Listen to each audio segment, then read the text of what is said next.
Warahmatullahi wabarakatuh. Selamat datang di acara tahunan paparan publik PT Ramayana Lestari Sentosa Tbk.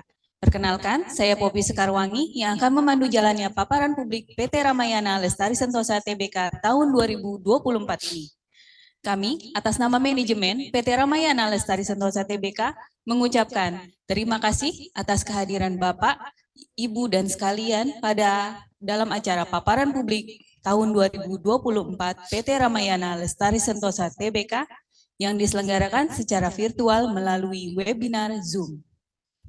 Kami informasikan untuk mata acara paparan publik berupa penyampaian presentasi laporan manajemen mengenai kinerja operasional dan keuangan perseroan selama kuartal pertama atau 3 bulan pertama tahun 2024. Materi paparan publik ini akan kami sampaikan oleh dua narasumber perseroan, yaitu Bapak Andreas Lasmana selaku Direktur Keuangan Perseroan dan Bapak Setiadi Surya selaku Corporate Secretary Perseroan. Presentasi paparan publik ini akan kami awali dengan profil dan gambaran umum perseroan termasuk segmen usaha yang dijalankan perseroan serta struktur kepemilikan saham perseroan sampai dengan bulan Maret 2024. Selanjutnya, kami akan menyampaikan kinerja operasional perseroan sampai dengan kuartal pertama tahun 2024. Dilanjutkan dengan pemaparan laporan posisi keuangan perseroan sepanjang 3 bulan pertama tahun 2024. Penyampaian paparan publik akan dilanjutkan dengan update mengenai keberadaan gerai-gerai Ramayana di seluruh Indonesia, serta uraian aksi korporasi yang dilakukan perseroan sepanjang tahun 2024. Presentasi akan kami tutup dengan pemaparan mengenai tantangan atau hambatan yang dihadapi perseroan sepanjang kuartal pertama tahun 2024, serta uraian strategi yang dijalankan perseroan untuk mencapai penjualan yang probabilitas, yang opsional, dan di masa yang akan datang. Sepanjang acara paparan publik ini berlangsung, kami akan membuka kesempatan bagi Bapak, Ibu yang ingin mengajukan pertanyaan mengenai kinerja perseroan di kuartal pertama tahun 2024. Bapak Ibu dapat mengajukan pertanyaan melalui kolom Q&A yang tersedia di aplikasi Zoom. Di akhir acara, kami akan menjawab pertanyaan yang sudah masuk pada kolom Q&A yang diajukan oleh Bapak Ibu yang hadir dalam acara paparan publik ini. Baiklah Bapak Ibu, untuk mempersingkat waktu, kami akan memulai presentasi paparan publik PT Ramayana Lestari Sentosa Tbk. Kepada Bapak Setiadi Surya, kami persilahkan.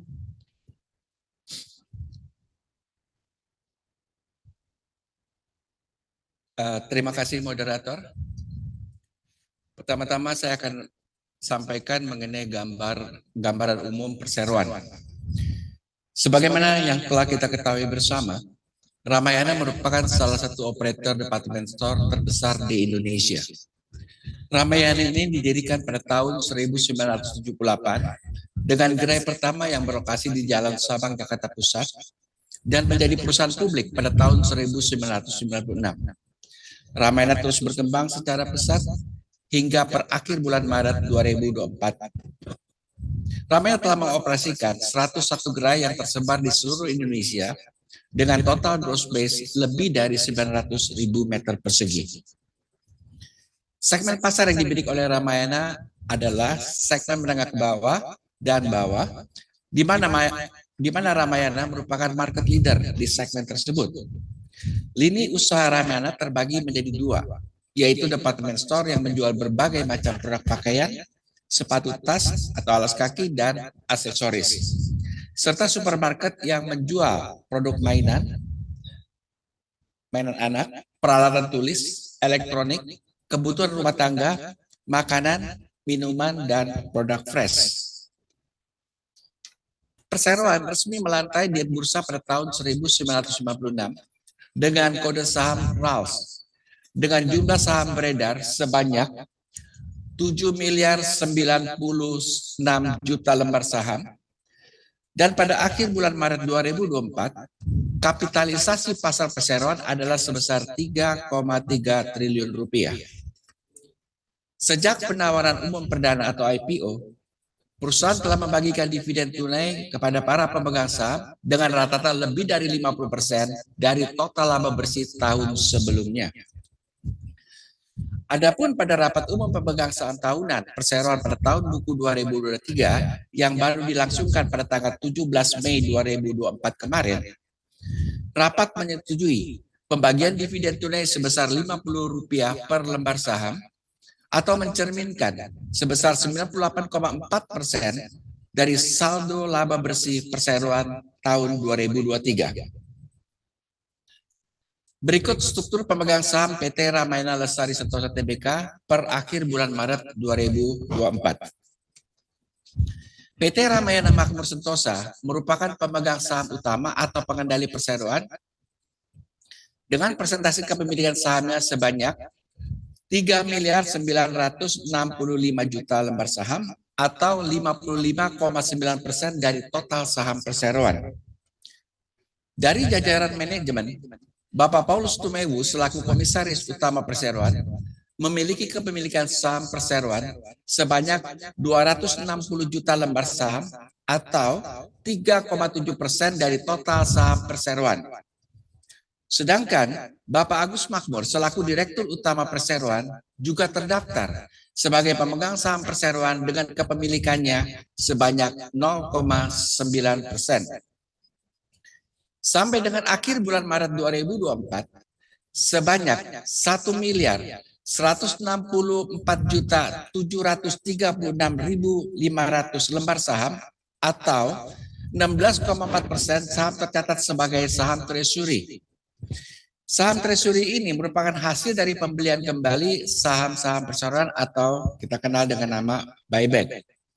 Dengan demikian, pada akhir bulan Maret 2024 terdapat porsi kepemilikan saham yang dipegang oleh publik atau free float sebesar 23,2% dari total saham perseroan. Seperti yang telah disampaikan sebelumnya, segmen usaha Ramayana terbagi menjadi departemen store dan supermarket. Sampai dengan akhir bulan Maret 2024, Perseroan mengoperasikan 101 gerai yang terdiri dari 101 departemen store dan 72 supermarket. Pada kuartal pertama tahun 2024, Perseroan mencatat total penjualan sebesar 1,4 triliun rupiah dengan kontribusi penjualan departemen store sebesar 84,8% dari total penjualan. Sedangkan untuk penjualan supermarket sebesar 15,2% dari total penjualan kuartal pertama di tahun 2024. Adapun penjualan departemen store terdiri dari penjualan beli putus dan kontribusi penjualannya adalah sebesar 36,6%. Sedangkan penjualan konsinyasi dengan kontribusi penjualan sebesar 63,4% pada kuartal pertama di tahun 2024 ini. Lini departemen store merupakan penyumbang penjualan terbesar perseroan dengan kontribusi penjualan sebesar 84,8% yang merupakan gabungan penjualan produk beli putus dan konsinyasi. Di dalam departemen store, Ramayana menyediakan keragaman barang yang lengkap dengan harga terjangkau tetapi tetap mengikuti tren dan mode yang meliputi pakaian pria dengan kontribusi 48,9%, pakaian wanita dengan kontribusi 12,4%, pakaian bayi hingga dan anak dengan kontribusi sebesar 11,2%. Selain menyediakan pakaian anak, wanita, dan pria remaja hingga dewasa, departemen store Ramayana juga menyediakan serangkaian barang keperluan lainnya, seperti sepatu, tas, dan aksesoris, dengan kontribusinya sebesar 27,5% di kuartal pertama pada tahun 2024.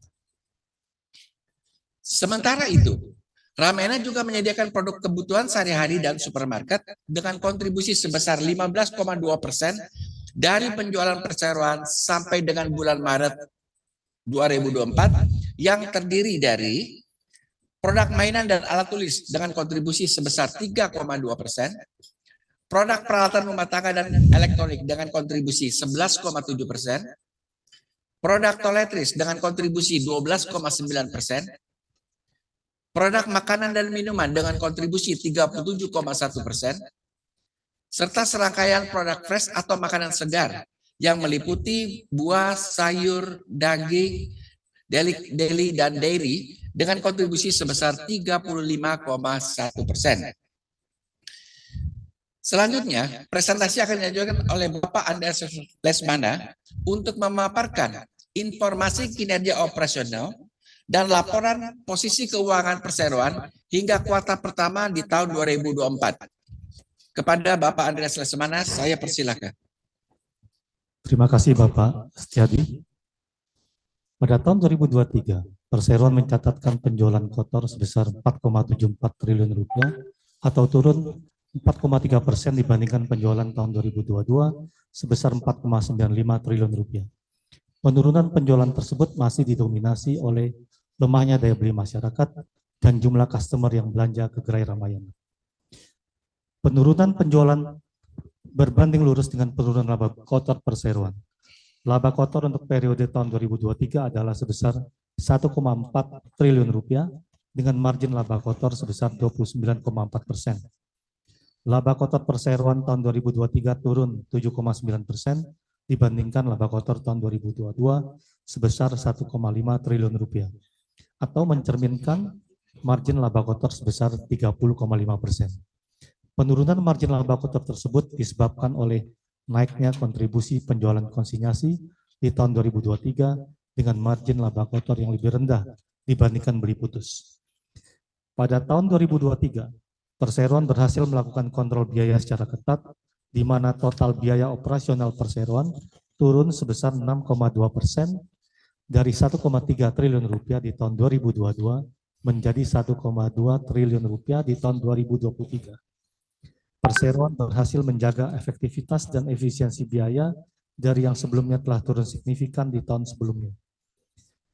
Dengan penurunan penjualan dan laba kotor, perseroan mencatatkan laba usaha di tahun 2023 sebesar 247 miliar rupiah atau turun 37,4% dari laba di tahun 2022 sebesar 394,4 miliar rupiah. Ini mencerminkan margin laba operasi sebesar 5,2% dari penjualan perseroan di tahun 2023.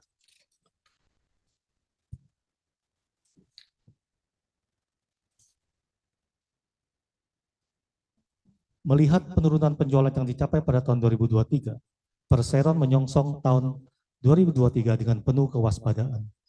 Perseroan menargetkan penjualan dapat tumbuh sebesar 5% dibandingkan dengan penjualan tahun lalu. Pada kuartal pertama tahun 2024, perseroan berhasil membukukan penjualan sebesar 1,4 triliun rupiah, naik 41,3% dibandingkan penjualan pada bulan Januari sampai dengan Maret tahun 2023. Kenaikan penjualan di akhir kuartal pertama tahun 2024 yang sangat signifikan ini tidak lepas dari season Lebaran yang datang lebih awal dibandingkan tahun sebelumnya. Pertumbuhan penjualan di kuartal pertama tahun 2024 juga diikuti dengan pertumbuhan laba kotor perseroan, di mana laba kotor perseroan naik sebesar 38% dari 286,4 miliar rupiah di kuartal pertama tahun 2023 menjadi 395,1 miliar rupiah di tahun 2024 ini. Perseroan melanjutkan efisiensi pemakaian biaya secara efektif dan efisien. Perseroan berhasil menekan kenaikan biaya operasional perseroan pada kuartal pertama tahun 2024 dengan kenaikan sebesar 10,2%, di mana sebagian besar disebabkan oleh kenaikan biaya gaji karyawan akibat kenaikan upah, UMR, dan kenaikan biaya sewa. Laba usaha, EBIT perseroan di kuartal pertama tahun 2024 mengalami kenaikan signifikan dari 13,4 miliar rupiah di tahun lalu menjadi 105,7 miliar rupiah di akhir bulan Maret 2024. Kenaikan laba usaha ini tentunya disebabkan oleh kenaikan penjualan dan laba kotor perseroan imbas periode Lebaran yang lebih awal. Pada pos laba bersih perseroan mengalami kenaikan sebesar 254% dari 30,2 miliar rupiah di kuartal pertama tahun lalu menjadi 106,8 miliar rupiah di kuartal pertama tahun ini. Perseroan mengoperasikan gerai yang dikelompokkan dalam 3 area, Jabodetabek atau Greater Jakarta, Pulau Jawa di luar Jabodetabek atau Rest of Java, dan luar Pulau Jawa atau ex Java. Sampai dengan akhir bulan Maret 2024, Perseroan, berdasarkan data yang diambil dari toko yang sama atau same store, penjualan di area Jabodetabek menyumbang penjualan sebesar 35,2% dari total penjualan perseroan, dengan pertumbuhan penjualan di toko yang sama atau same store sales growth atau SSSG sebesar 41,2%. Wilayah Pulau Jawa di luar Jabodetabek atau rest of Java berkontribusi sebesar 28,2% dari total penjualan perseroan, dengan pertumbuhan SSSG sebesar 47,1%. Dan terakhir, area luar Pulau Jawa atau ex-Java berkontribusi 36,6% terhadap penjualan total perseroan di kuartal pertama tahun 2024 dengan SSSG sebesar 40,7%. Adapun total pertumbuhan di toko yang sama atau SSSG sebesar 42,6%. Bapak dan Ibu sekalian, selanjutnya saya akan memaparkan laporan posisi keuangan kuartal pertama tahun 2024. Per tanggal 31 Maret 2024, perseroan memiliki total kas dan setara kas dan investasi jangka pendek sebesar 2,8 triliun rupiah atau naik 7,7% dibandingkan total kas dan setara kas dan investasi jangka pendek di akhir tahun 2023 sebesar 2,6 triliun rupiah.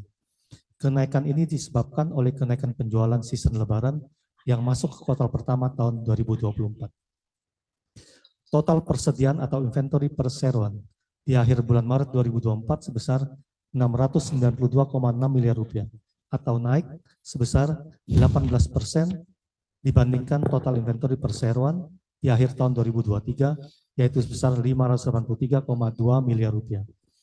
Kenaikan inventory yang cukup signifikan ini disebabkan oleh persiapan perseroan dalam menyambut season lebaran di bulan Maret-April yang berkontribusi sangat besar terhadap penjualan perseroan dalam satu tahun.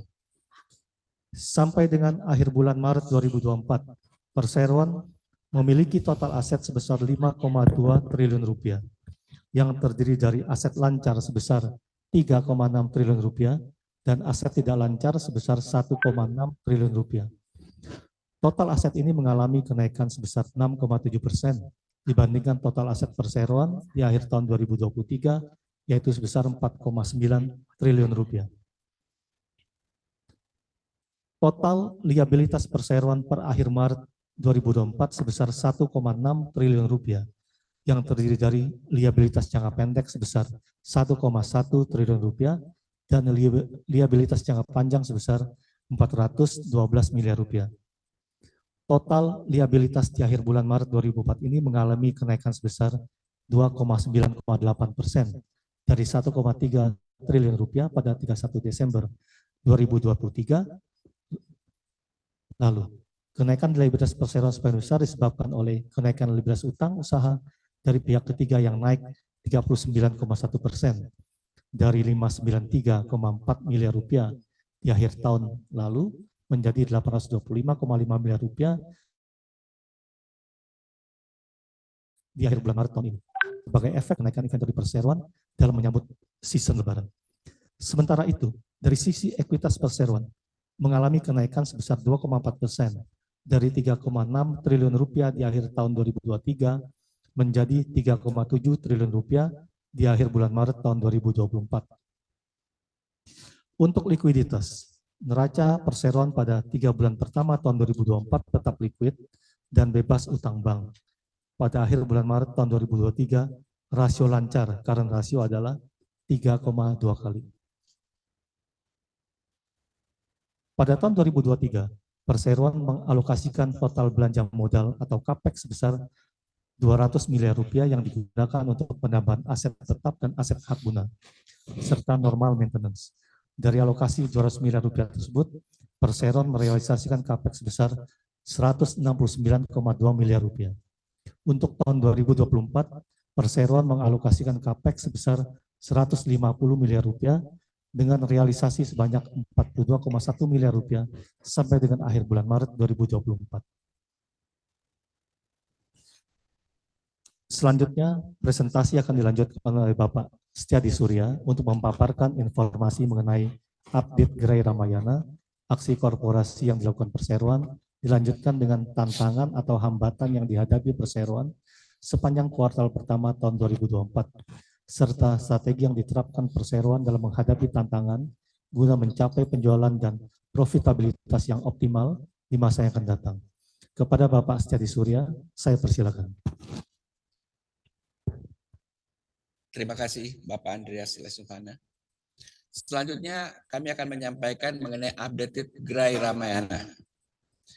Pada kuartal pertama tahun 2024, perseroan belum ada melakukan pembukaan gerai baru ataupun penutupan gerai. Perseroan masih menunggu waktu yang tepat untuk melakukan pembukaan gerai baru maupun membuka kembali gerai-gerai yang sempat ditutup sebelumnya. Total gerai yang dioperasikan sampai dengan akhir bulan Maret tahun 2024 adalah sebanyak 101 gerai. Gerai-gerai yang dioperasikan perseroan dikelompokkan ke dalam 3 area, yakni Jabodetabek atau Greater Jakarta, Pulau Jawa di luar Jabodetabek atau Rest of Java, dan luar Pulau Jawa atau ex-Java. Adapun komposisi gerai perseroan yang terletak di area Jabodetabek adalah sebanyak 39 gerai atau 38,6% dari total gerai Ramayana. Gerai di wilayah Jawa Barat, Jawa Tengah, dan Jawa Timur sebanyak 27 gerai atau 26,7% dari total gerai perseroan. Serta 35 gerai berada di luar Pulau Jawa atau sebanyak 34,7% dari total gerai perseroan. Sampai dengan bulan Mei tahun 2024, perseroan telah melakukan satu aksi korporasi, yaitu Rapat Umum Pemegang Saham Tahunan atau RUPST di tahun 2024 yang sebelumnya diadakan secara hybrid berupa rapat offline yang bertempat di Hotel Asri Tanah Abang, Jakarta Pusat, serta secara online melalui aplikasi EasyKC dan Akses.kc yang disediakan oleh PT Custodian Central Efek Indonesia pada tanggal 17 Mei 2024 yang lalu. Adapun rapat pemegang umum saham tahunan untuk tahun 2023 tersebut menghasilkan beberapa keputusan sebagaimana termaktub pada risalah rapat umum pemegang saham dengan nomor 011/SKT/November/5 Romawi dan garing tahun 2024 yang ditandatangani oleh Notaris Rianto SH dengan keputusan sebagai berikut. Yang pertama, menyetujui laporan tahun buku yang berakhir pada tanggal 31 Desember 2023. Yang kedua, mengesahkan laporan keuangan tahunan buku yang berakhir pada tanggal 31 Desember 2023 dan laporan tugas pengawasan Dewan Komisaris yang telah diaudit oleh akuntan publik Purwantono, Sungkoro, dan Surya dengan pendapat menyajikan secara wajar dalam semua hal yang material, serta memberikan pelunasan dan pembebasan tanggung jawab sepenuhnya kepada anggota direksi dan komisaris atas tindakan pengurusan dan pengawasan yang telah dilakukan selama tahun buku yang lalu. Yang ketiga, menyetujui penggunaan laba bersih perseroan sebesar 209.563.175.000 untuk dividen tunai sebesar Rp50 untuk setiap lembar saham sebagai dividen dan sisanya dicatat sebagai laba yang ditahan. 4. Menyetujui perubahan susunan anggota direksi dan Dewan Komisaris Perseroan hingga penutupan rapat umum pemegang saham tahunan berikutnya dengan komposisi sebagai berikut. Untuk anggota Dewan Direksi, Direktur Utama Bapak Agus Makmur, Direktur Bapak Andreas Lesuvana, Direktur Bapak Gantang Niti Pranatyo, Direktur Bapak Muhammad Yani, dan Direktur Bapak Halomuan Huta Barat.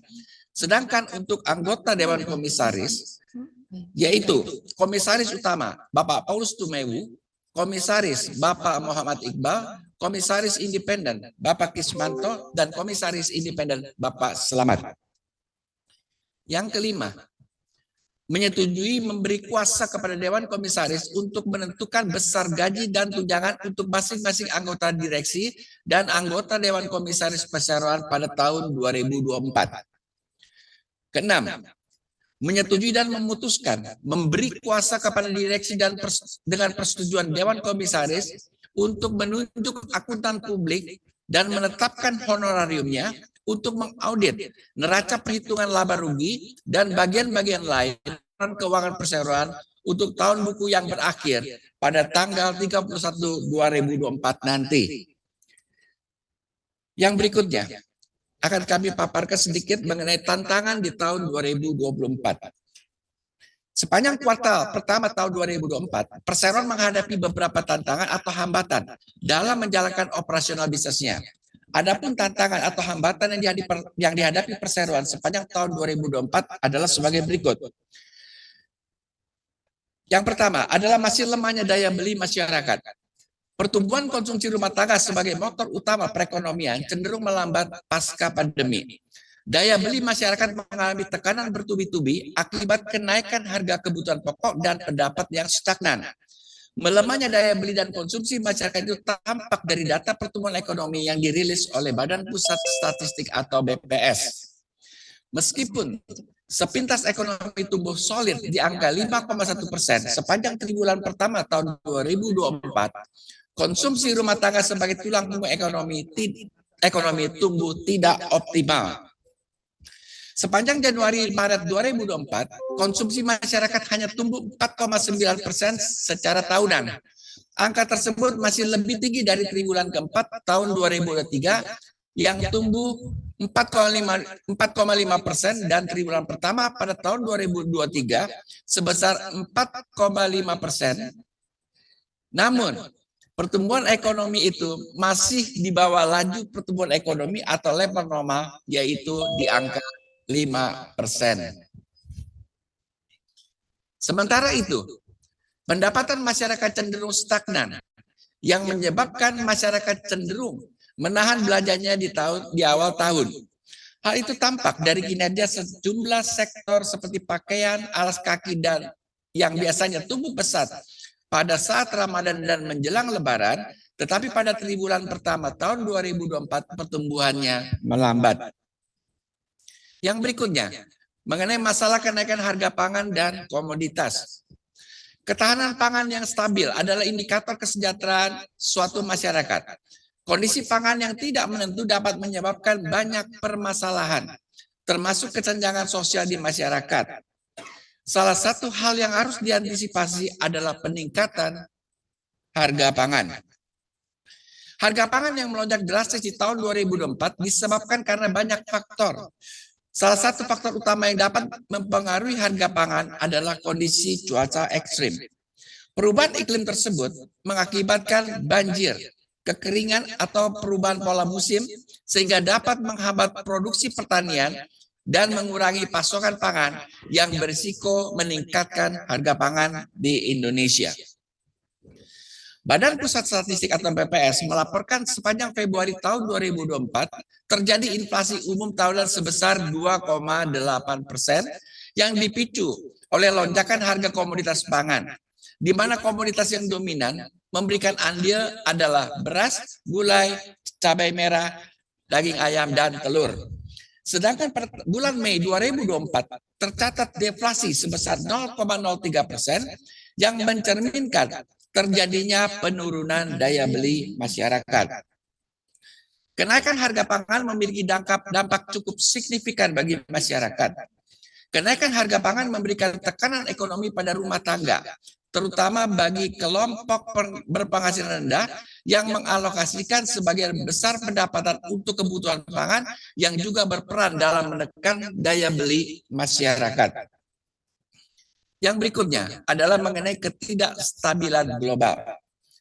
Tantangan ekonomi global pada tahun 2024 dapat dirangkum ke dalam beberapa aspek utama.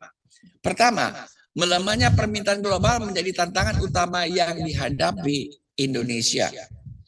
Ketidakpastian ekonomi global, perubahan kebijakan perdagangan, dan gejolak ekonomi di beberapa negara berpotensi mengurangi permintaan terhadap ekspor Indonesia yang dapat berdampak signifikan pada pertumbuhan ekonomi sosial dan performa sektor ekspor. Selanjutnya, Ketidakpastian terkait kebijakan moneter global menjadi perhatian serius. Perubahan dalam kebijakan moneter oleh bank sentral utama, terutama Federal Reserve atau The Fed, Amerika Serikat, menciptakan ketidakpastian di pasar keuangan global.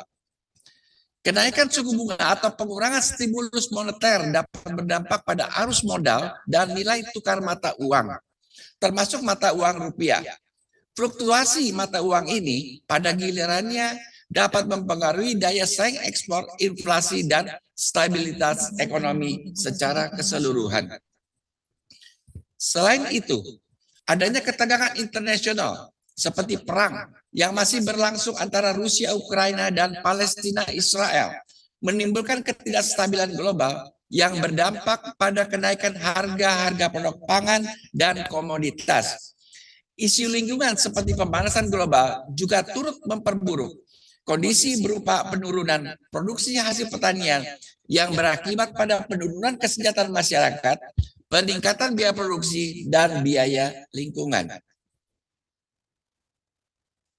Pada akhirnya, tahun 2024 menandai periode awal yang penuh tantangan dalam dunia ekonomi global. Bank Dunia telah memberikan peringatan tentang risiko perlambatan ekonomi di Indonesia. Walaupun secara keseluruhan, kondisi ekonomi domestik tetap dianggap kokoh. Faktor-faktor seperti ketidakpastian geopolitik, fluktuasi nilai mata uang, dan perubahan harga komoditas global menjadi penyebab utama dari penurunan ekonomi secara global. Yang berikutnya adalah mengenai perubahan tren belanja.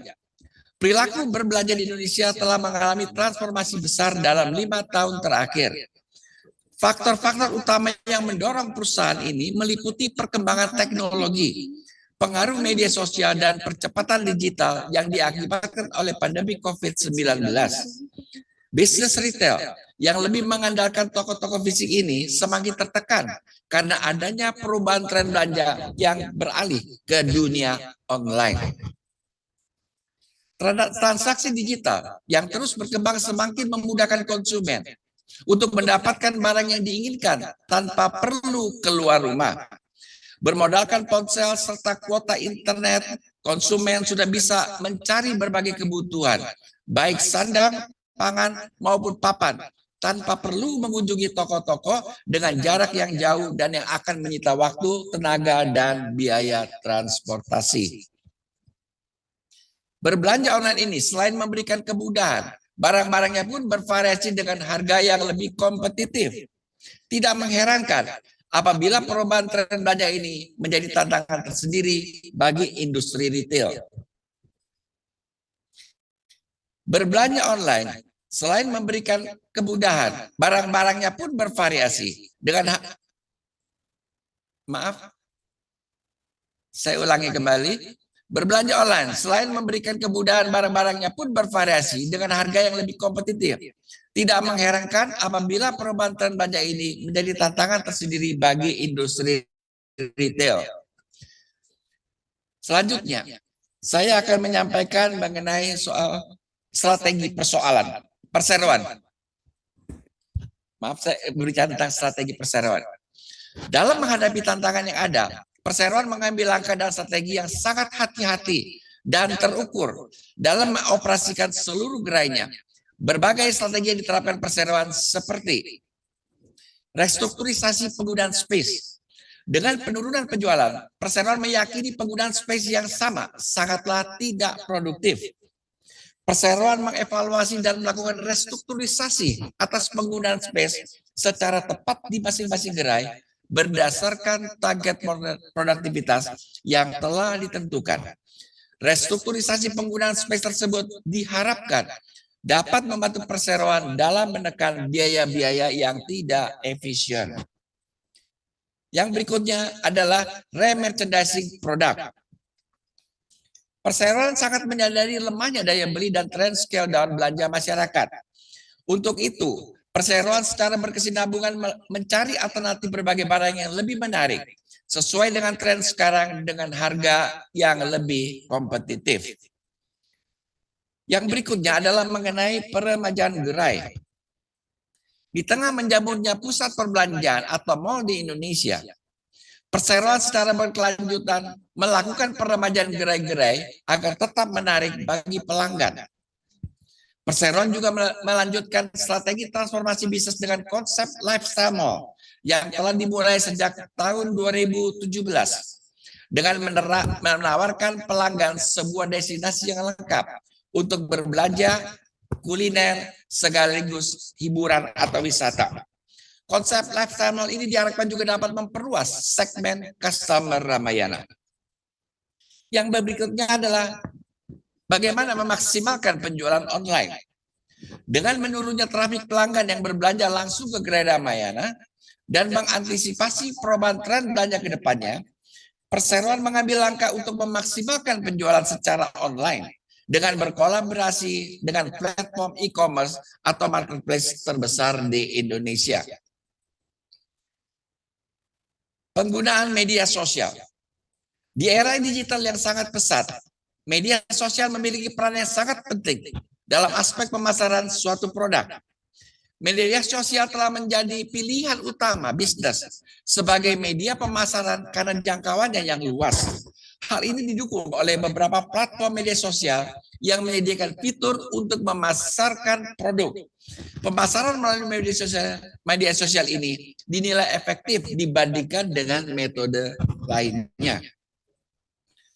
Tujuan utama pemasaran melalui media sosial adalah untuk memperluas jangkauan target pasar. Dengan pasar yang lebih luas, peluang untuk mendapatkan pelanggan baru lebih besar. Survei mengungkapkan penggunaan media sosial mencapai angka 167 juta atau setara 60,4% masyarakat yang menggunakan Facebook, Instagram, TikTok, dan lainnya. Tentunya ini merupakan angka yang sangat besar untuk mengembangkan pasar. Terlebih pemasaran melalui media sosial tidak terbatas geografis atau lokasi tertentu. Perseroan secara aktif menggunakan media sosial, Facebook, Instagram, dan TikTok dalam memasarkan produknya. Yang berikutnya adalah pengendalian biaya secara ketat. Perseroan berupaya untuk tetap melakukan pengendalian biaya operasional setiap gerai secara ketat agar biaya yang digunakan dapat seefektif dan seefisien mungkin. Demikianlah presentasi perseroan mengenai kinerja sepanjang kuartal pertama di tahun 2024. Saya persilakan kepada moderator untuk membacakan apabila memang ada pertanyaan yang telah masuk. Kepada moderator, saya persilakan.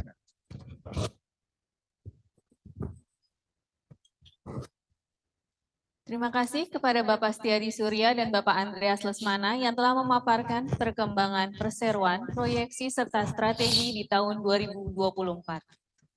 Saatnya kita masuk pada sesi tanya-jawab, dan saya akan membacakan pertanyaan dari para hadirin sekalian yang sudah masuk pada kolom Q&A di aplikasi Zoom.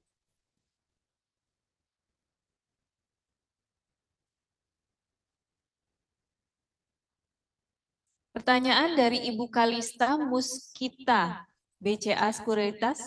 Bagaimana panduan pembukaan toko baru dan panduan target SSSG tahun ini? Kepada narasumber, kami persilahkan. Terima kasih atas pertanyaan yang diajukan. Sampai dengan bulan Maret 2024, kami belum ada pembukaan gerai baru. Kami juga masih menunggu waktu yang tepat untuk membuka gerai baru. SSSG tahun 2024 ditargetkan tumbuh 3-5% dibanding dengan tahun lalu. Sekian, terima kasih.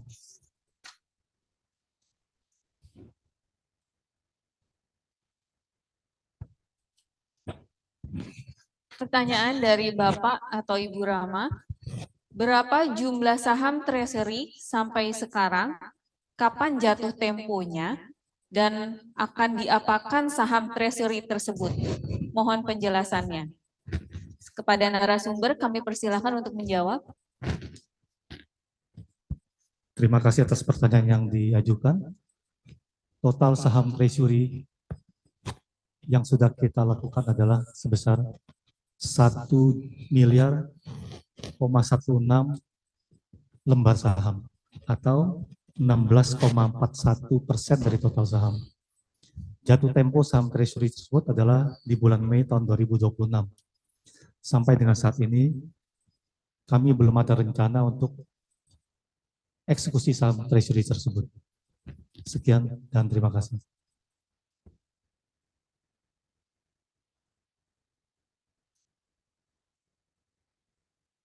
Pertanyaan selanjutnya dari Ibu Anita. Apakah Waterpark Tropicana dan Milkyverse yang sudah dibuka milik Ramayana? Jika iya, berapa pendapatan yang didapat dan capex yang digunakan untuk pembukaan tersebut? Berapa yang sudah dibuka dan berapa target pembukaan baru? Kepada narasumber kami persilahkan untuk menjawab. Terima kasih atas pertanyaan dari Ibu Anita. Saya coba menjawab. Tropicana dan Milkyverse bukan merupakan bagian daripada Ramayana. Entitinya berbeda, tapi ownernya sama.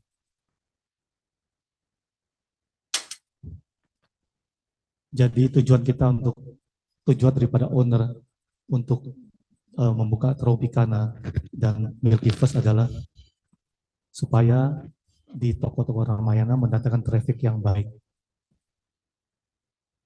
Rencana dari manajemen Tropicana sampai dengan akhir tahun akan dilakukan pembukaan 4 lokasi lagi, dan untuk Milkyverse akan dibuka lagi 5 lokasi sampai dengan akhir tahun. Sekian jawaban dari kami. Terima kasih.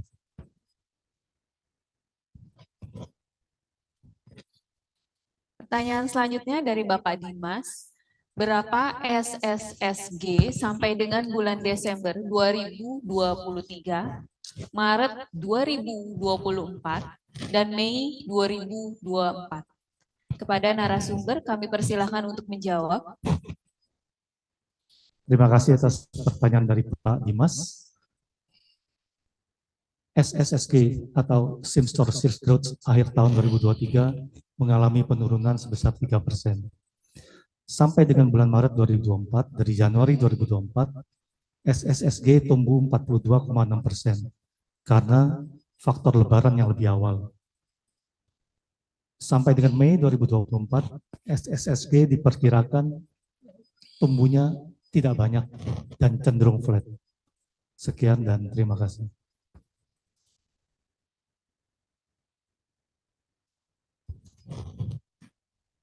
Pertanyaan selanjutnya dari Bapak Herman. Berapa penjualan yang ditargetkan tahun ini?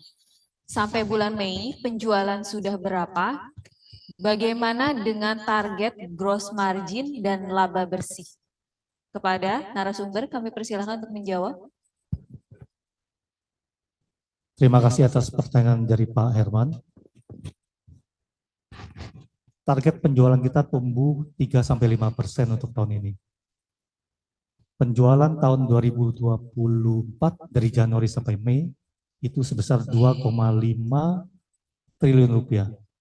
Kalau dibandingkan dengan tahun lalu cenderung flat. Fokus penjualan kita untuk tahun ini adalah di back to school dan di akhir tahun. Target laba bersih kita untuk tahun 2024 tumbuh sekitar 5%. Sekian dan terima kasih. Saya boleh tambahkan? Silakan. Oke, ini berkaitan dengan SSG atau target tahun 2024. Bapak Ibu sekalian, perlu saya sampaikan di sini ya. Sejak pandemi tahun 2021 ya.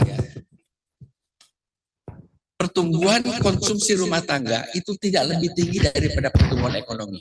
Kita lihat bahwa di sini pemerintah menyatakan bahwa ekonomi Indonesia tumbuh 5,1%. Sedangkan Bank Dunia mensyaratkan bahwa pertumbuhan ekonomi mungkin tidak lebih dari 5. Ternyata Indonesia luar biasa karena berbesarnya komoditi yang ada bisa tumbuh sampai sejauh 5,1%. Tetapi pertumbuhan 5,1% itu tidak diikuti oleh pertumbuhan konsumsi rumah tangga. Sejak pandemi COVID, pertumbuhan rumah tangga tidak pernah melampaui angka 5%. Mereka berkisar antara 4 sampai 5, 4 sampai 5. Tetapi di sini sekarang pertumbuhan industri konsumsi rumah tangga hanya berkisar sekitar 2% lebih, tidak lebih dari 3%. Hal ini disebabkan kenapa? Ya, karena sejak pandemi itu daya beli masyarakat itu terkontraksi dengan kenaikan BBM di tahun 2022. Terus kemudian minyak goreng, kenaikan minyak goreng yang tahun 2021 sampai 1 liter itu mencapai harga sekitar 22.000 atau bahkan sampai 24.000. Kemudian juga gejolak pangan, harga di samping dari minyak goreng, kemudian beras, kemudian timbul gula pasir, dan ketidakpastian ini terus terjadi. Nah, kalau kita melihat dengan kondisi seperti sekarang ini yang sangat sangat terkena itu adalah masyarakat menengah bawah. Ketika masyarakat menengah bawah memiliki daya beli yang sangat rendah itu, yang sangat tidak itu akhirnya akan berefek kepada masyarakat kelas menengah. Kenapa? Karena rata-rata masyarakat kelas menengah ini yang mencoba untuk mencari pendapatan lain di samping daripada barangkali penghasilan tetap yang mereka miliki. Tetapi contohnya kita lihat bahwa kelas menengah ini berusaha untuk menjadi UKM atau UMKM. Ya, mereka mencoba berusaha.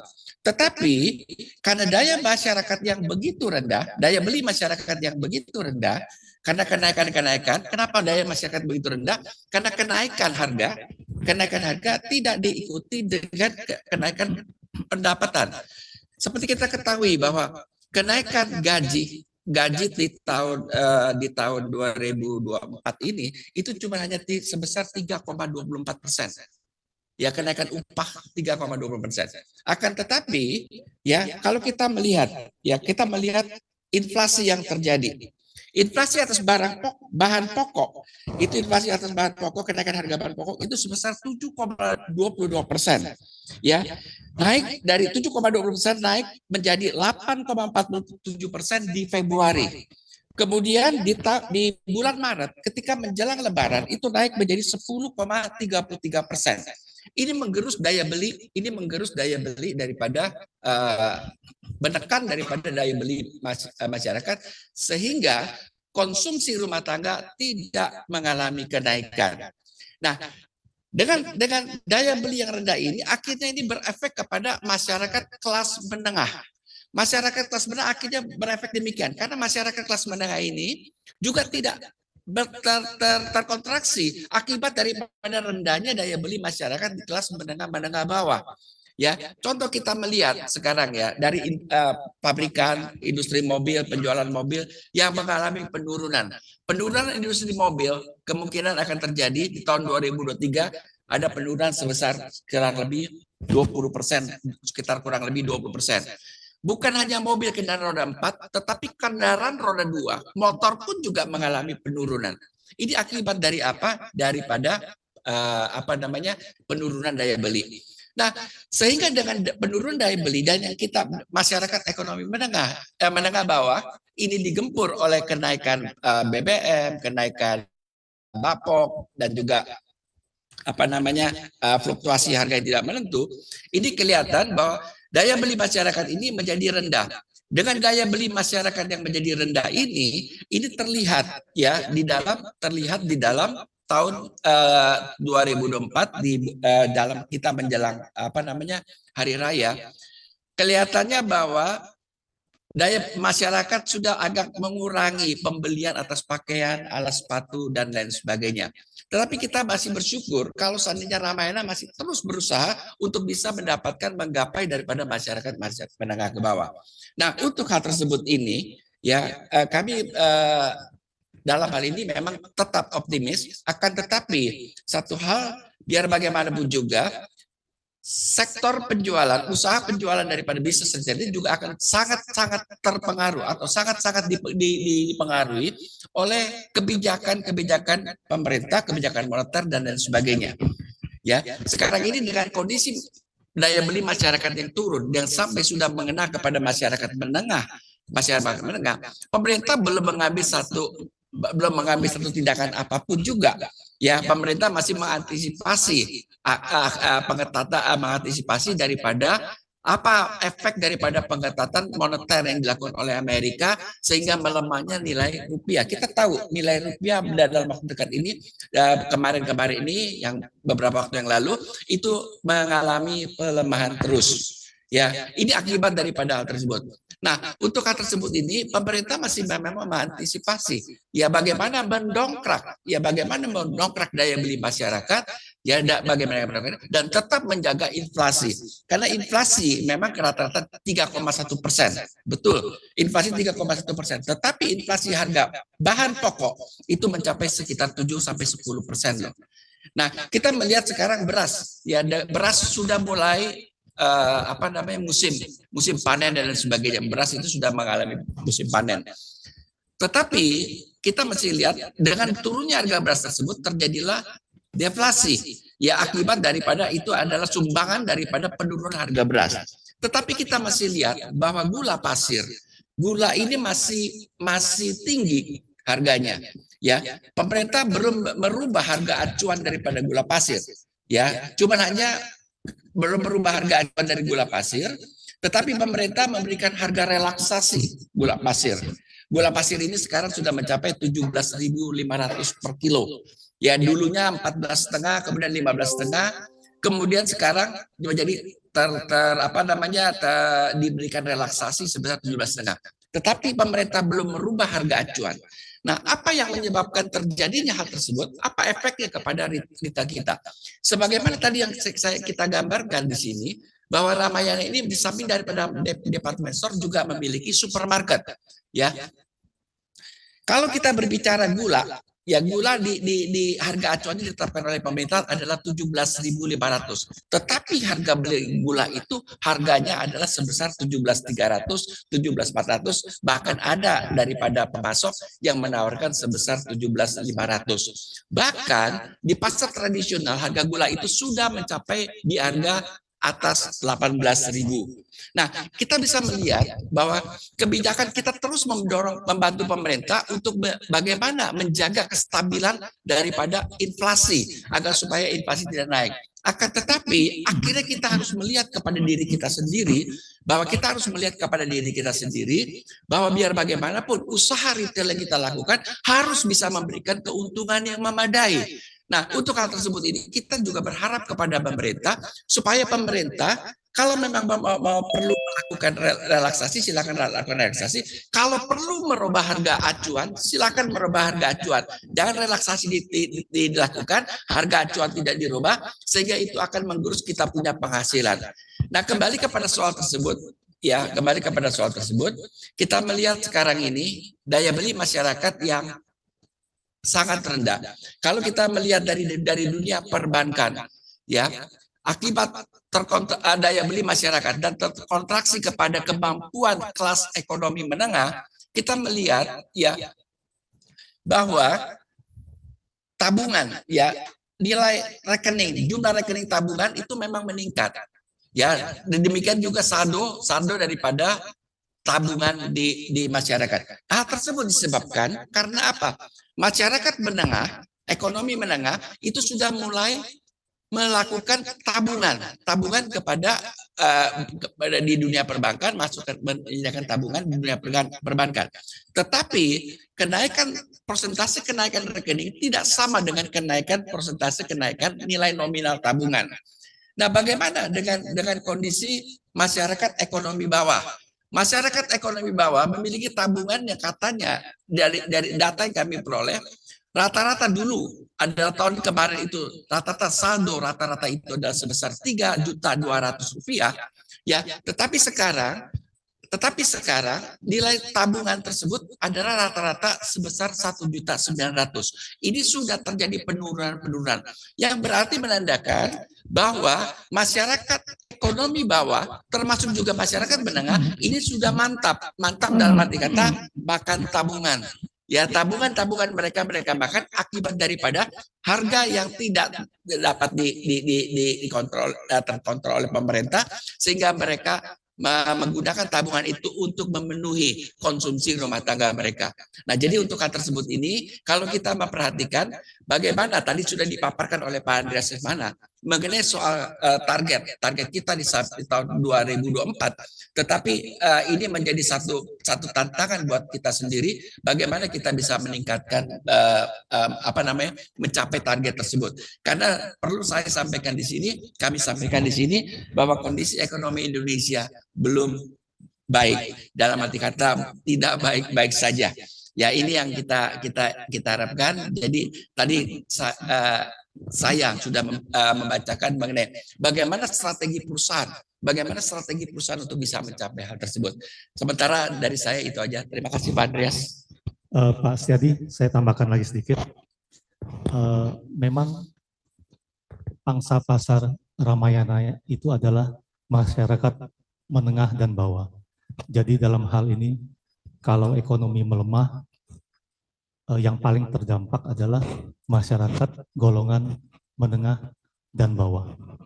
Tapi dalam hal ini, perseroan terus menggunakan segala upaya untuk meningkatkan penjualan. Cuman kita juga mesti realistis, makanya pertumbuhan penjualan kita targetkan kurang lebih 5%. Memang tidak besar karena memang kelihatannya dampak daripada ekonomi yang tidak baik-baik saja terhadap proyeksi Ramayana. Saya tambahkan lagi bahwa banyak juga perusahaan-perusahaan yang sudah tutup, ya, terutama yang perusahaan yang padat karya. Jadi kemarin juga ada berita bahwa 6 pabrik tekstil melakukan PHK di daerah Jawa Tengah dan Jawa Timur. Total karyawan yang di PHK adalah 11.000 karyawan. Jadi sebetulnya kalau kita baca, kita lihat bahwa ekonomi Indonesia tumbuh sekitar 5,5%. Cuman ini adalah pertumbuhan secara agregat. Tidak semua sektor tumbuh. Jadi sektor yang tumbuh adalah misalnya sektor pertambangan, sektor pertanian, dan sektor tertentu saja. Tapi sektor retail, sektor lain-lainnya mengalami penurunan. Sekian tambahan dari saya. Terima kasih.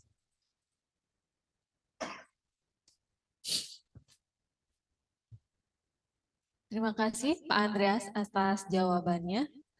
Kita lanjut ke pertanyaan dari Bapak atau Ibu Kauren. Apakah RAMS memiliki platform penjualan online? Berapa kontribusi penjualan online-nya? Kepada narasumber kami persilahkan untuk menjawab. Terima kasih atas pertanyaan dari Bu Kaurin. Penjualan online yang kita lakukan adalah melalui aplikasi Member Card. Pemesanan juga bisa melalui WhatsApp. Kerjasama yang kita lakukan adalah lewat marketplace seperti Tokopedia, Shopee, TikTok. Kontribusi penjualan online sebetulnya memang tidak signifikan. Untuk Ramayana masih di bawah 5%. Sekian jawaban dari saya. Terima kasih. Saya boleh tambahkan Pak Andreas? Silakan. Saya tambahkan ya mengenai soal tersebut. Ini mengenai masalah penjualan online. Ya memang ada dalam sini ada perubahan perilaku konsumen ya sejak pandemi itu. Yang pertama adalah belanja virtual. Yang kedua adalah cashless payment. Dan yang ketiga adalah mereka belanja kebutuhan dibandingkan dengan keinginan. Jadi mereka lebih cenderung kepada kebutuhan keinginan. Kita melihat bahwa memang Ramayana memiliki penjualan online. Tetapi kita melihat di satu sisi ya sekarang itu masyarakat menyukai untuk pembelian secara secara virtual. Ya kita tahu lah, saya tidak perlu menyebutkan siapa, tetapi ada penjualan online yang jor-joran dan sebagainya.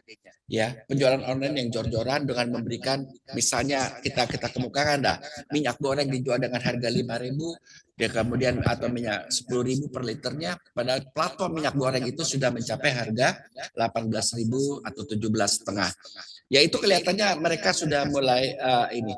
Nah, untuk hal tersebut ini memang kita tidak menganut sistem jor-joran seperti itu. Tadi Pak Andreas Lesmana kemukakan bahwa yang kita jaga itu adalah kita punya loyalty customer, dalam arti kata member card yang kita miliki. Tapi kita mulai penjualan online kita berusaha untuk tumbuh secara organik. Dalam arti kata tumbuh secara organik, tidak neko-neko, dalam arti kata tidak jor-joran memberikan diskon apa dan sebagainya dan untuk mendatangkan penjualan. Karena penjualan yang jor-joran dengan diskon yang sedemikian besar itu tidak membangun dalam arti kata tidak menciptakan loyalty customer. Ya setelah persoalan diskonnya itu selesai, ya maka selesai pula customernya. Itu kita melihat bahwa hal tersebut memang sangat mengganggu. Tetapi kita Ramayana akan tumbuh dengan platform penjualan online itu secara organik. Ya, jadi kita tidak ini dan kita tetap menjalankan hal tersebut sesuai dengan perkembangan customer sekarang ini. Ya, demikian Pak Andreas. Terima kasih.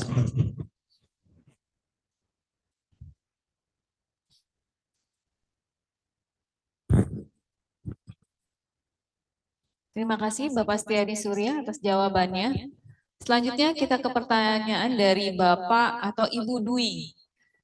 Di slide presentasi sebelumnya dikatakan bahwa Ramayana melakukan restrukturisasi penggunaan space. Space yang dikurangi akan digunakan untuk apa? Apakah disewakan? Jika iya, berapa pendapatan sewa yang didapat? Kepada narasumber kami persilakan untuk menjawab. Terima kasih atas pertanyaan yang diberikan. Evaluasi secara rutin untuk performance gerai berdasarkan produktivitas per meter persegi. Jadi untuk space-space yang over, yang melebihi akan kita evaluasi dan kita akan kurangin. Untuk space-space yang dikurangin tersebut akan kita cari penyewanya ke tenan-tenan yang lain. Pendapatan sewa dari Januari sampai dengan Maret itu sebesar 20 miliar. Sekian jawaban dari kami. Terima kasih.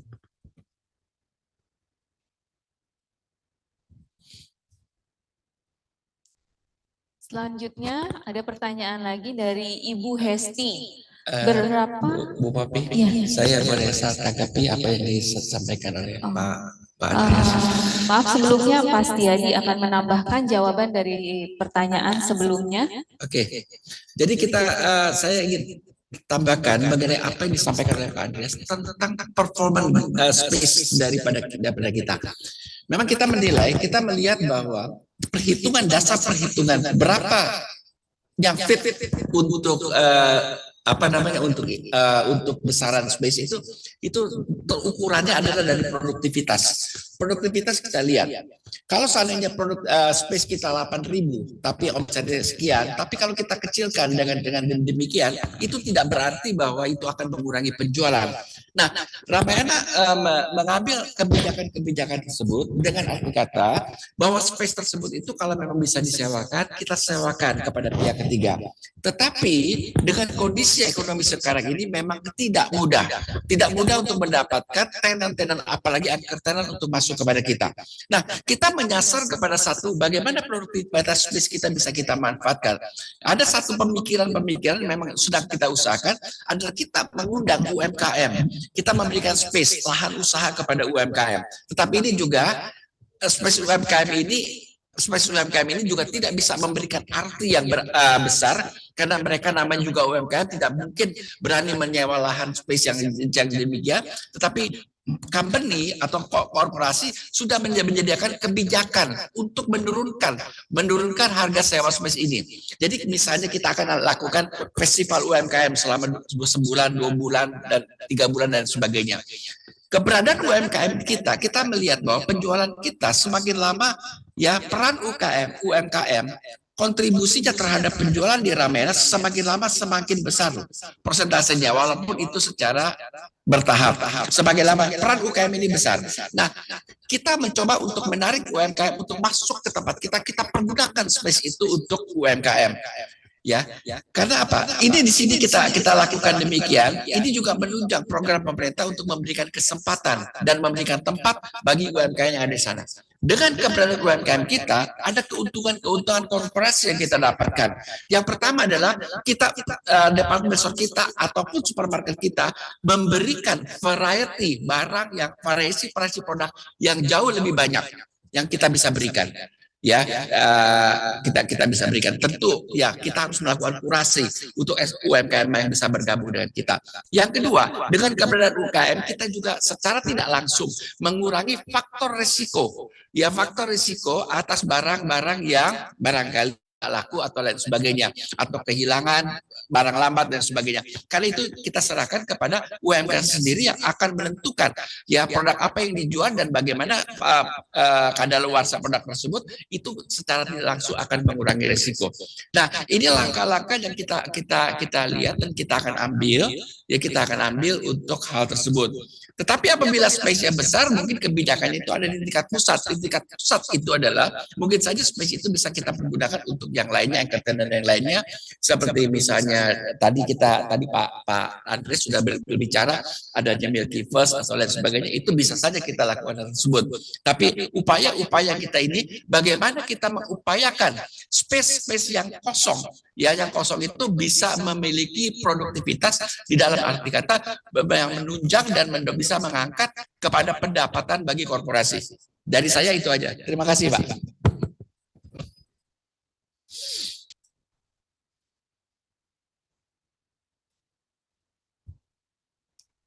Ke pertanyaan selanjutnya dari Ibu Hesti, berapa kontribusi penjualan menggunakan cash dibanding non-cash? Kepada narasumber kami persilakan untuk menjawab. Terima kasih atas pertanyaan yang diajukan. Pembayaran cash masih mendominasi, yaitu sebesar 65% daripada total penjualan. Sisanya 35% itu cashless, bisa lewat kartu kredit, kartu debit, atau e-wallet, atau QRIS. Sekian jawaban dari kami. Terima kasih. Ya, saya tambahkan sedikit, Pak Andres bicara. Kami memang masyarakat kita adalah menengah bawah, ya. Tetapi bukan dalam arti kata korporasi. Bentar, Pak Setiadi, suaranya tidak masuk. Tes, masuk.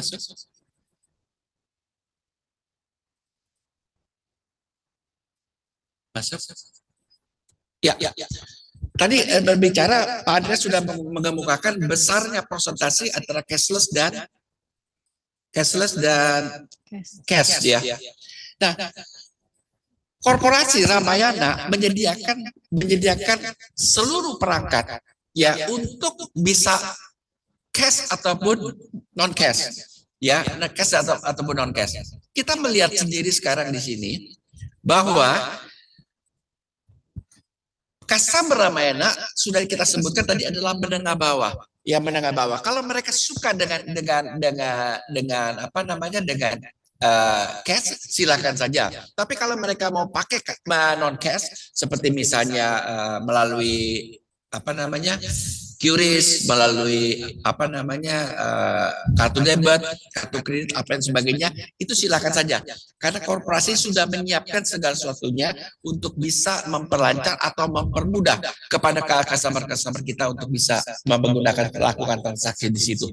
Ya, terima kasih, Pak.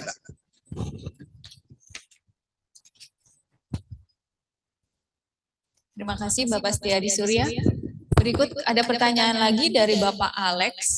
Dari seluruh gerai Ramayana, apakah semua gerai murni milik perseroan atau sewa? Kepada narasumber kami persilakan untuk menjawab. Terima kasih atas pertanyaan dari Pak Alex. Total gerai kita semuanya adalah 101 gerai. Yang dimiliki oleh Ramayana adalah 39 gerai. Sisanya kita sewa dari luar. Sekian dan terima kasih.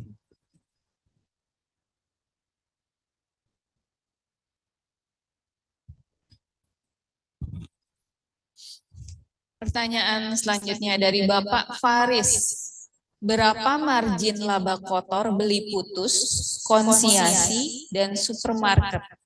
Kepada narasumber kami persilakan untuk menjawab. Terima kasih atas pertanyaan dari Pak Faris. Margin beli putus sekitar 42%, margin konsinyasi lebih rendah sekitar 26%, margin supermarket sekitar 12%. Sekian jawaban dari kami, terima kasih.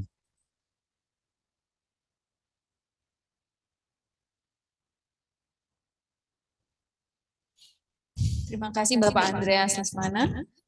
Kemudian pertanyaan selanjutnya dari Bapak atau Ibu Dipta. Harga saham RALS turun terus. Apa penyebabnya? Apa langkah preventif supaya harga saham tidak semakin turun?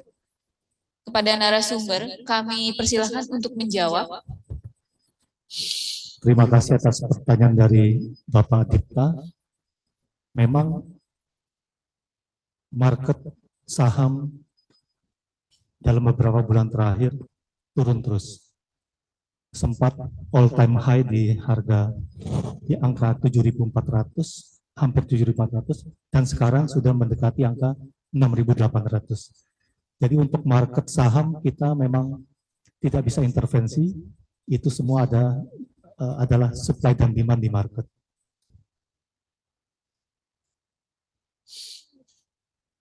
Apa langkah preventif supaya harga saham tidak semakin turun? Ya kita serahkan ke market ini semuanya, Pak. Saya rasa sekian jawaban dari kami, terima kasih.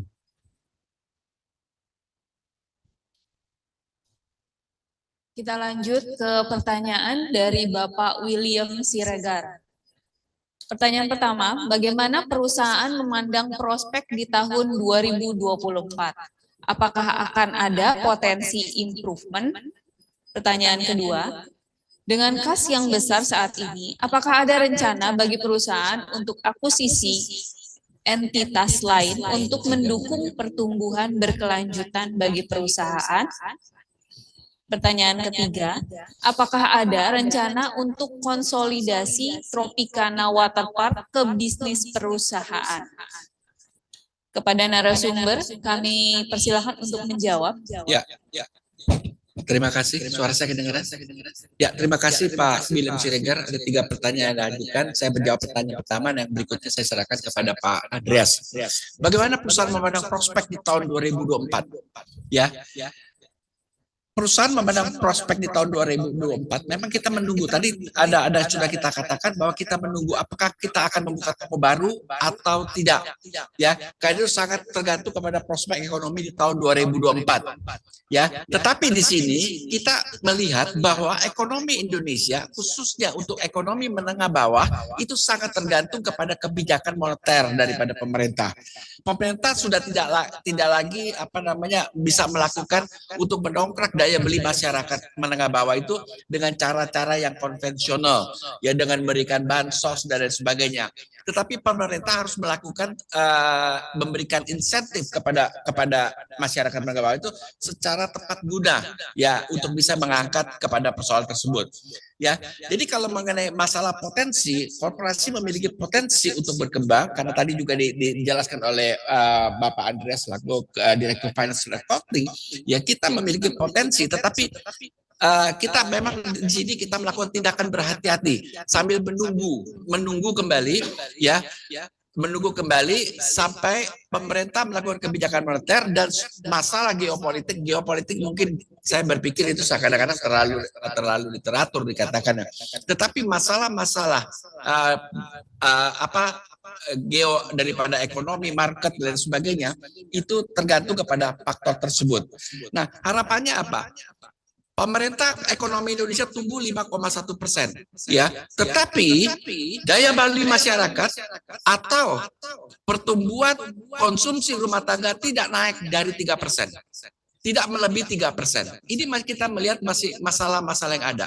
Kenapa? Karena faktor-faktor tadi adalah kebijakan kenaikan BBM, terus kemudian juga kenaikan harga bapok dan lain sebagainya.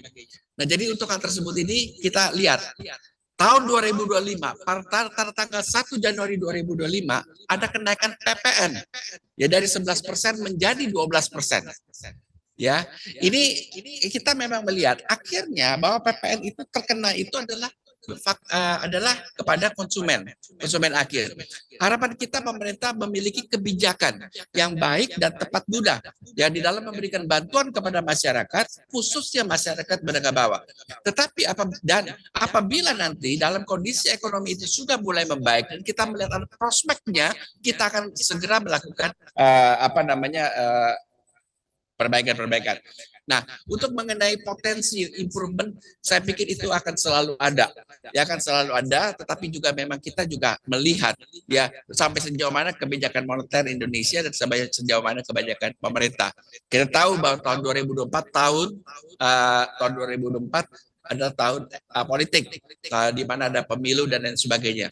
Tetapi pemilu yang itu sudah berlalu dan tahun 2024 kita tunggu sampai dengan akhir Oktober terjadi penggantian Presiden Republik Indonesia dari Bapak Jokowi kepada pemenang pemilu di tahun 2024 yaitu Bapak Prabowo Subianto.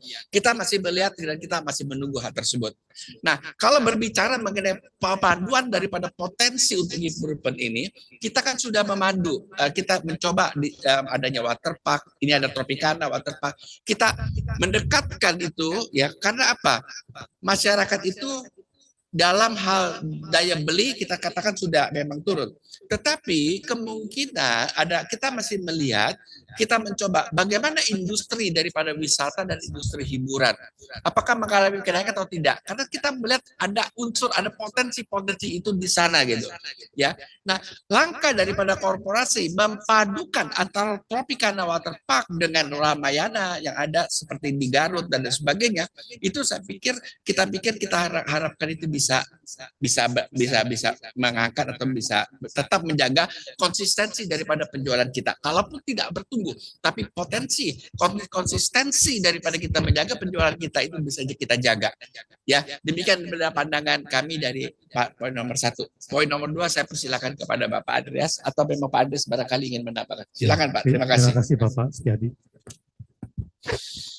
Saya tambahkan untuk Pak Setiadi yang poin nomor 1, bagaimana perusahaan memandang prospek di tahun 2024.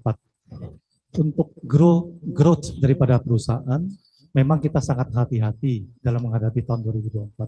Makanya kita mentargetkan grow perusahaan di angka 3-5%. Melihat keadaan pendapatan masyarakat menengah dan bawah tidak begitu baik. Yang kedua, dengan kas yang besar saat ini, apakah ada rencana bagi perusahaan untuk akuisisi entitas lain untuk mendukung pertumbuhan berkelanjutan bagi perusahaan? Saat ini belum ada rencana untuk akuisisi entitas lain. Kami terus melakukan review apakah ada kesempatan yang baik untuk melakukan hal tersebut. Yang ketiga, apakah ada rencana untuk konsolidasi Tropicana Waterpark ke bisnis perusahaan? Seperti yang sudah dijelaskan sebelumnya, Tropicana Waterpark itu entitinya berbeda dengan Ramayana. Jadi tidak akan ada konsolidasi di dalam bisnis Ramayana. Sekian saya rasa jawaban dari kami. Terima kasih.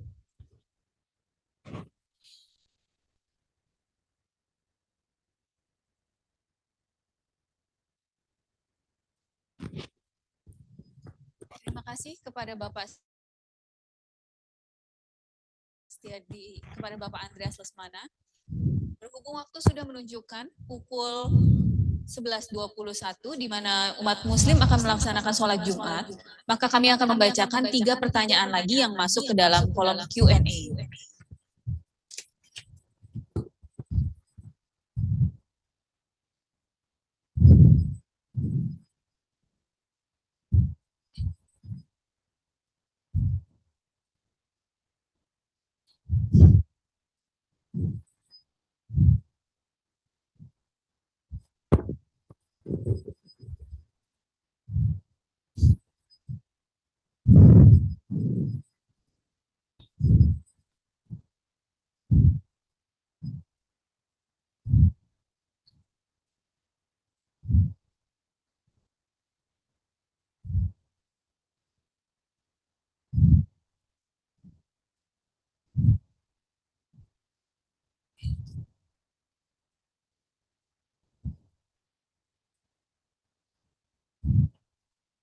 Mohon maaf.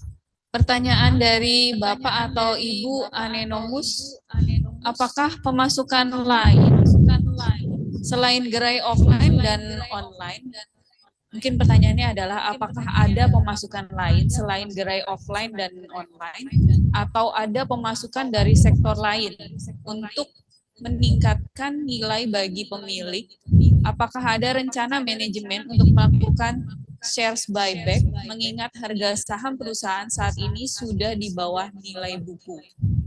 Kepada narasumber, kami persilakan untuk menjawab. Baik, terima kasih atas pertanyaan yang diajukan. Pertanyaan yang pertama tadi apa ya? Apakah pemasukan lain selain gerai offline dan online atau ada pemasukan dari sektor lain? Ramayana selain menjual fashion dan supermarket, kami juga mendapatkan income dari memasarkan space-space yang ada kepada tenant. Dan juga ada bagi hasil dengan tenant-tenant tertentu. Jadi hal itu yang bisa menambah income daripada Ramayana. Sampai dengan bulan Maret tahun 2024, total pendapatan sewa kita adalah 20 miliar rupiah. Yang kedua, tadi pertanyaannya, untuk meningkatkan nilai bagi pemilik, apakah ada rencana manajemen untuk melakukan share buyback? Mengingat harga saham perusahaan saat ini sudah di bawah nilai buku. Memang kalau kita lihat saham Ramayana saat ini sudah sangat murah, yaitu sekitar Rp400 per lembar saham. Dengan price to book value di bawah 1, yaitu 0,7 kali, dan price earning ratio sekitar 6,5 kali. Sangat murah sekali harga saham tersebut, mengingat memang kondisi market saham yang tidak bagus. Untuk sekedar informasi, asing hampir setiap hari selama 2 bulan ini melakukan net sell untuk saham-saham yang ada di bursa saham. Untuk saham-saham blue chip pun seperti saham-saham perbankan, seperti Bank Mandiri, Bank Rakyat Indonesia, BCA, Bank Negara Indonesia, Astra, itu semuanya turun semuanya. Sampai dengan saat ini, total buyback kita sudah sebesar 16%, sudah cukup banyak. Tujuan dari buyback ini adalah untuk memberikan tambahan value kepada para pemegang saham, di mana dengan adanya buyback saham, saham treasury-nya meningkat, otomatis earning per share perusahaan akan meningkat, dan baliknya juga ke para pemegang saham akan menikmati hal tersebut. Sampai dengan saat ini, kami sudah melakukan buyback dari semua rencana kita. Dan sampai dengan saat ini belum ada rencana untuk melakukan buyback lagi. Sekian jawaban dari kami. Terima kasih.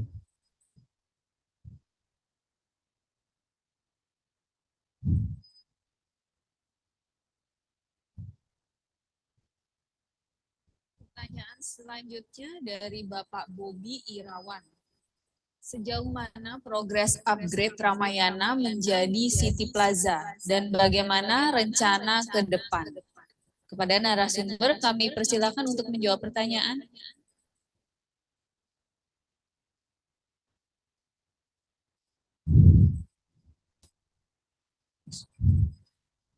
Ya, oke, terima kasih Pak Andreas. Untuk mengenai soal, coba pertanyaan dikeluarkan lagi. Untuk mengenai upgrade Ramayana menjadi City Plaza, ya, upgrade Ramayana menjadi City Plaza ini adalah merupakan satu kebutuhan. Ya, memang kita sudah melihat kembali, ya. Sekarang ini sudah ada 23 lifestyle mall yang kita upgrade. Sejauh mana memang mungkin untuk kita upgrade, akan kita upgrade. Ya, tetapi juga tidak semua. Tadi Pak Andri sudah mengatakan ada 3 lokasi, yaitu pertama ada lokasi milik sendiri, yang kedua lokasi kita sewa, dan yang kita ada lokasi di tanah tempat-tempat pemerintah daerah seperti misalnya pasar Kopro, pasar Palmera dan lain sebagainya. Itu yang memang. Tetapi memang kalau sejauh mana mungkin kita bisa melakukan upgrade, kita akan melakukan upgrade, ya. Karena mengupgrade ya konsep menjadi konsep lifestyle mall ini juga sesuai dengan kebutuhan keinginan bukan satu tapi satu keinginan dari customer agar mereka juga bisa datang ke tempat itu sebagai bukan hanya dalam memenuhi kebutuhan pokok tetapi juga sebagai sarana hiburan dan lain sebagainya. Sejauh mana itu bisa kita upgrade, kita akan upgrade. Tetapi sekarang ini kita memang juga lagi sedang ada pengetatan sementara ya akibat daripada faktor ekonomi makro di luar di ini kita, faktor ekonomi makro, maka kita akan kita agak sedikit slow kita mengupdate konsep lifestyle ini ke yang berikutnya. Ya, tetapi beberapa yang kita sudah ini belum lama kemarin kita sudah mengupgrade Garut, ya Ramayana Garut yang kita sudah ini, tapi kita perbesar kembali menjadi City Plaza Garut, terus kita gandeng dengan Tropicana dan sebagainya, dan itu menjadi satu tempat belanja, wisata dan hiburan bagi masyarakat Garut, di mana kita kuat sekali di itu kesan kita itu di sana. Nah, di samping dari kita mengupgrade untuk hal tersebut, kita juga bisa mendatangkan anchor tenant. Anchor tenant bisa memperkuat posisi kita di dalam penjualan. Jadi kalau ditanyakan sampai sekarang ini sudah 23 ini, apakah akan melanjutkan konsep lifestyle? Kita akan lanjutkan. Tetapi sekarang ini kita memang agak slow, ya agak melambat di dalam pertumbuhan hal tersebut. Ya demikian dari kami. Terima kasih. Para ini. Ya, terima kasih.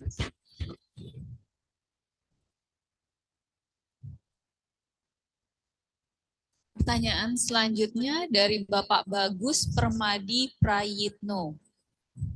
Pertanyaan pertama, apakah PHK massal dan penutupan pabrik tekstil yang akhir-akhir ini sering terjadi berimbas ke Ramayana atau ke supplier Ramayana? Pertanyaan kedua, bagaimana kebijakan manajemen tentang buyback saham? Apakah masih akan dilanjutkan dan sampai kapan rencananya? Kepada narasumber kami persilahkan untuk menjawab. Saya jawab, Pak Ades, silakan. Ya. Terima kasih atas pertanyaan dari Pak Permadi Prayitno. Nomor 1, apakah PHK massal dan penutupan pabrik tekstil yang akhir-akhir ini sering terjadi berimbas ke Ramayana atau ke supplier Ramayana? Dan saya jawab, kalau ke supplier Ramayana tidak ada imbasnya, tetapi kalau ke penjualan Ramayana pasti ada, karena pangsa pasar kita adalah menengah ke bawah. Jadi kita juga berharap bahwa pemerintah melakukan terobosan-terobosan supaya perusahaan-perusahaan yang padat karya itu lebih diperhatikan juga. Jadi jangan hanya perusahaan-perusahaan yang padat modal yang diperhatikan oleh pemerintah. Yang kedua, bagaimana kebijakan manajemen tentang buyback saham, apakah masih akan dilanjutkan dan sampai kapan rencananya? Kami sudah selesai melakukan buyback saham, sudah beberapa kali dilakukan. Untuk saat ini belum ada rencana lagi untuk buyback saham, tapi tetap kami akan melakukan review, akan melakukan evaluasi apakah akan dilakukan buyback saham lagi apa tidak. Tentu tujuan kami adalah meningkatkan value kepada para pemegang saham dan tidak merugikan pemegang saham. Itu ke policy daripada Ramayana yang kami ambil. Sekian jawaban dari kami, terima kasih.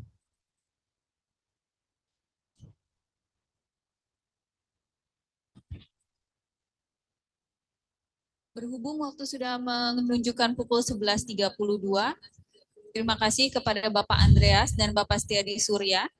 Dengan demikian, selesailah sudah sesi tanya jawab pada paparan publik PT Ramayana Lestari Sentosa Tbk tahun 2024.